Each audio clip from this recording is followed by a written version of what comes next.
चलिए आज हम बात करते हैं खुशबू पर। खुशबू लगाना, खुशबू बिखेरना किसको पसंद नहीं है। तो हम चलते हैं कन्नौज में, जहाँ कन्नौज की नगरी इत्र की नगरी के नाम से जाना जाता है। और यहाँ पर इत्र कैसे बनता है और देश विदेशों में यहाँ से इत्र जाता है, इन्हीं विषयों पे सब बातचीत करने जा रहे हैं हमारे संवाददाता अरशद रसूल। अरशद रसूल से बातचीत हो रही है और अब वो तस्वीर दिखाएंगे आपकी कि किस तरीके से यहाँ पर इत्र कन्नौज के अंदर बन रहा है और कहाँ कहाँ इत्र जाता है। देखिए इन तस्वीरों में। तो साथियों, हम आज मौजूद हैं इत्र नगरी कन्नौज में और यहाँ कहा यह जाता है यहाँ की नालियों तक में इत्र की खुशबू आती है। और यहाँ गली गली, मोहल्ले मोहल्ले, छोटे छोटे कारखाने हैं और यहाँ की खुशबू यही नहीं बल्कि 7 समंदर पार भी आप महसूस कर सकते हैं। दुनिया भर में यहाँ से इत्र एक्सपोर्ट होता है। तो हम यहाँ एक कारखाने में हसीब भाई के साथ बैठे हुए हैं।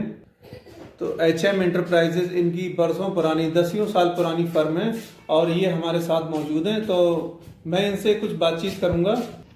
हसीम भाई, हमारे चैनल में आपका बहुत बहुत इस्तकबाल है और हम आपसे जानना चाहेंगे कि आप किस किस चीज़ का इत्र बनाते हैं। हम लोग जो है यहाँ कन्नौज में जितने भी फूल होते हैं, जैसे गुलाब है, मेहंदी है, गेंदा है, बेला है, तो उन सभी फूलों के हमारे यहाँ अतर बनते हैं, देसी अतर। आपने बात की देसी इत्र, तो आजकल मार्केट में हर इंसान ये चाहता है कि हमें सस्ते से सस्ती चीज़ मिले, हमें ज़्यादा से ज़्यादा मुनाफा हो। ऐसे में बाज़ारों में बहुत से नकली लोग भी मौजूद होंगे, तो उनसे आप अपनी असली चीज़ का मुकाबला किस तरह कर पाते हैं और कैसे अपनी क्वालिटी मेंटेन करते हैं और कैसे अपना मुनाफा कमा पाते हैं? क्योंकि मार्केट में दोनों तरीके के ख़रीदार हैं मौजूद। कुछ तो ये चाहते हैं कि हमको ओरिजिनल चीज़ मिले और चाहे वो उसकी कास्ट कुछ भी हो, और कुछ लोग ये होते हैं कि वो चीपेस्ट माल चाहते हैं, तो उसमें फिर उनको असली चीज़ तो नहीं मिल पाती है और वो ज़ाहिर है उसमें जो है सिंथेटिक यूज़ करते हैं लोग। और जैसे आजकल कन्नौज में गुलाब जल जो है वो सिंथेटिक बहुत ज़्यादा बिक रहा है, क्योंकि परचेज़र जो है वो भी चाहते हैं कम से कम में मिल जाए। यहाँ तक कि जो मिनरल वाटर बिसलेरी की होती है बॉटल, वो 25 रुपये लीटर है और वो चाहते हैं 20 रुपये में गुलाब जल मिल जाए। तो उनको लोगों को गुलाब जल तो मिलता नहीं है 20 रुपये लीटर वाला, पानी मिल जाता है।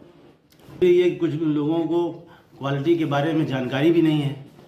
आजकल ज़्यादातर काम करने वाले लोग जो हैं उनको अतर के बारे में जानकारी है नहीं है।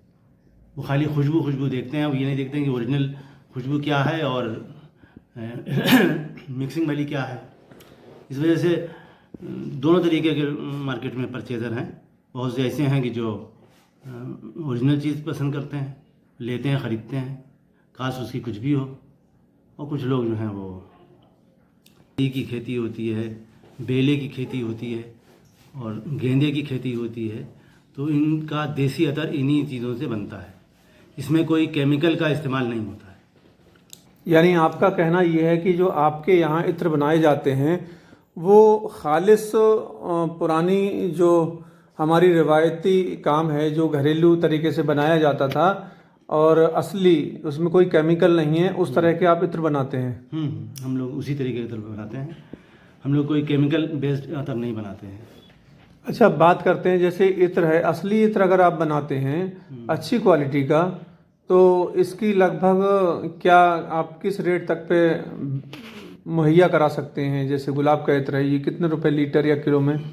गुलाब का अत्र तो इसका तो रेंज बहुत ज़्यादा होती है।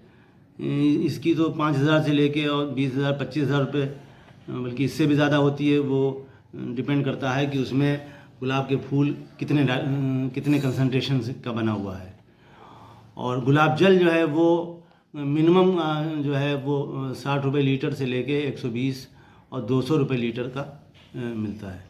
तो इसके लिए आपके यहाँ कोई जो आपकी जो लेबोरेटरी है उसके लिए कोई स्पेशलिस्ट वगैरह कुछ वो भी मौजूद रहते होंगे? नहीं, वो हम गवर्नमेंट की यूनिट है FFDC, उससे हम वहाँ पर उसको टेस्ट करवा देते हैं।